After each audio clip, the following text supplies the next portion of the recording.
हम कहाँ जाएं, ये रोना रोना नहीं है भाई। पैसे देकर किसान को बोलो गाय तू रख ले, दूध तू भी पे, हमको भी पिला।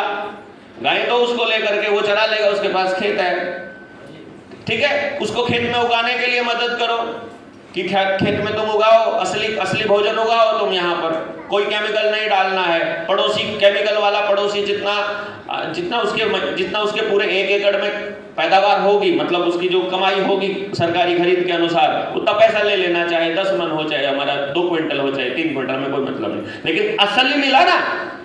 क्योंकि ये बातें जो हम बता रहे हैं ये केवल उसकी बुद्धि में जाएंगे जिसके पास खाने के लिए ढंग का खाना है।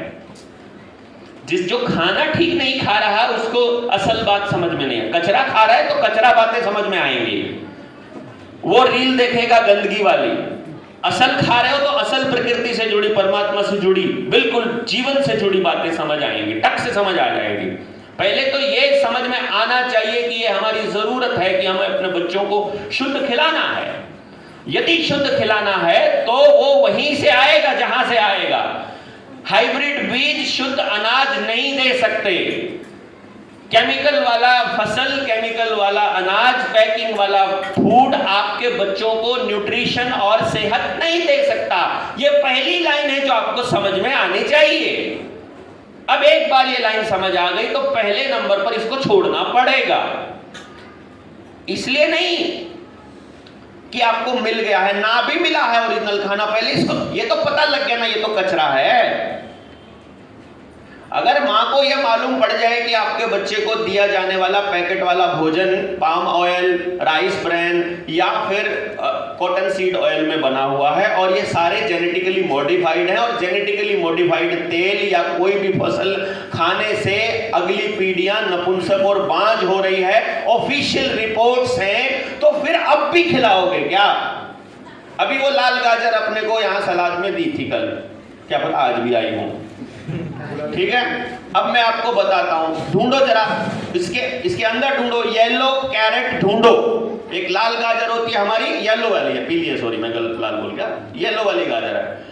गूगल पे अभी जब ये सेशन खत्म हो जाएगा, अभी गूगल सच थोड़ा बहुत बता रहा है फैक्ट के साथ, आने वाले टाइम में नहीं बताएगा, मैं आपको बता रहा हूं। अगर एआई के ऊपर पूरी तरह डिपेंडेंट हो गए, सारी फर्जी जानकारियां आएंगी, आपके बच्चों को असली जानकारी नहीं मिलेगी यदि आपने कहीं ना कहीं लिखित में स्टोर करके नहीं रखी है तो किसी तरह से तो। और अगर मोबाइल में सेव करके रखी है, हार्ड डिस्क में सेव करके रखी है, तो मैं आपको पहले से बता रहा हूं, जब ब्लैकआउट आएगा, क्योंकि सारे प्रोग्राम्स, कोई कंप्यूटर इंजीनियर है यहां पर? है कोई कंप्यूटर का जानकार? नहीं है तो ऑनलाइन बोल रहा हूं, कमेंट में देख लेना, वो कमेंट करके दे देगा जब इस वीडियो को देखोगे।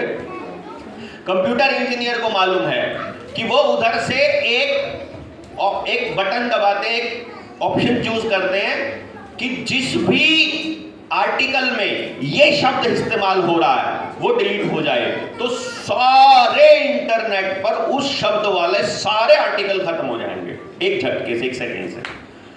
तो अगर उन्होंने ये प्रोग्राम कर दिया कि ब्लैकआउट के बाद इन शब्दों का इस्तेमाल होने वाली वीडियोस, या एआई ये पहचान लेता है आपकी आवाज है ये, इन बंदों की आवाज, क्योंकि एआई पूरा सर्च कर रहा है। आप देखो ना, वो नीचे आप क्या बोल रहे हो वो नीचे लिखा हुआ आ जाता है, किसी ने लिखा नहीं है, अपने आप आ रहा है लिखा हुआ। ये क्या बात होगी भाई, उसको कैसे पता लग रहा है? बोल रहा है आदमी हिंदी में, वो अंग्रेजी में लिख रहा है, बोल रहा है अंग्रेजी में, वो हिंदी में, मराठी में लिख रहा है। यानी आप किसी भी भाषा में कुछ भी बोल रहे हो, आपका सारा रिकॉर्ड उनके पास है, किसकी ये लैंग्वेज है ये मालूम है, कौन से शब्दों का इस्तेमाल आप फ्रीक्वेंटली करते हो ये भी मालूम है, उन शब्दों का इस्तेमाल करने वाली सारी वीडियोस उड़ जाएं, इसका प्रोग्राम बनाया जा सकता है। तो जब साइबर अटैक आएगा और साइबर ब्लैकआउट होगा, जब बिजली जाएगी, मैं पहले बता रहा हूं आपको, कहीं फिर बाद में मत कहना कि यार ये कैसा, ये कैसे, ये इस पर पुरानी वीडियोस बहुत बनाई जा चुकी है। बिजली को मतलब वो किसी भी बहाने से, या तो कोई युद्ध हो रहा था इसलिए ब्लैकआउट करना है, ठीक है, या फिर वो अखबारों में छपने लग जाएगा, कोयला बस 10 दिन का बचा हुआ है, बस 1 हफ्ते का बचा हुआ है, बस 1 दिन का बचा है कोयला, अब संकट पड़ेगा, इस तरह की खबरें आने लग जाएंगी। तो आप मान लोगे कि बिजली है ही नहीं, जब कोयला ही नहीं है तो कहाँ जाएंगे?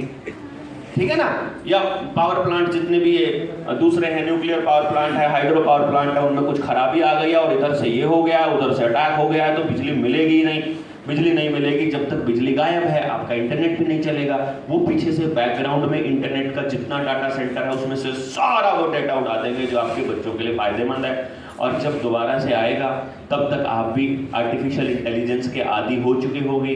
फिर एआई पे आप कुछ सर्च करोगे तो एआई पे जो आएगी जानकारी वो नहीं आएगी, असली एक आप कहोगे, आप क्या कहोगे, ये तो जो लिखा है गलत लिखा है। लेकिन सही के लिए आपके पास कोई किताब है, सही के लिए आपके पास कोई डॉक्यूमेंट है, आपके पास कोई वीडियो है? हाँ, हमारे पास एक वीडियो है, हार्ड डिस्क में रखी है सेव करके हमने। बल्हारा जी ने वहां बताई थी वो बातें तब किसी टाइम पर 2025 में, मैं 2030 की 35 की तब की बात कर रहा हूं। तो आपको लगेगा हमारे पास पुरानी हार्ड डिस्क में है। अब वो हार्ड डिस्क लेकर आओगे, जैसे ही कंप्यूटर में डालोगे सारा डेटा फिर फिनिश, वो डेटा एक्सेस ही नहीं कर पाओगे आप। जो पुरानी वीडियोस हैं 2025 से, ब्लैकआउट से पहले की इस तरह की कोई वीडियो को आप देख नहीं पाएंगे। तब आपके पास आपके बच्चों को बताने के लिए कोई जानकारी होगी नहीं होगी। अगर मैं आपको ये कहूं कि आपके बच्चों को स्कूल में जो भी पढ़ाया जा रहा है सब फ्रॉड है, तो क्या कहोगे आप? अजीब सा लगेगा, है ना?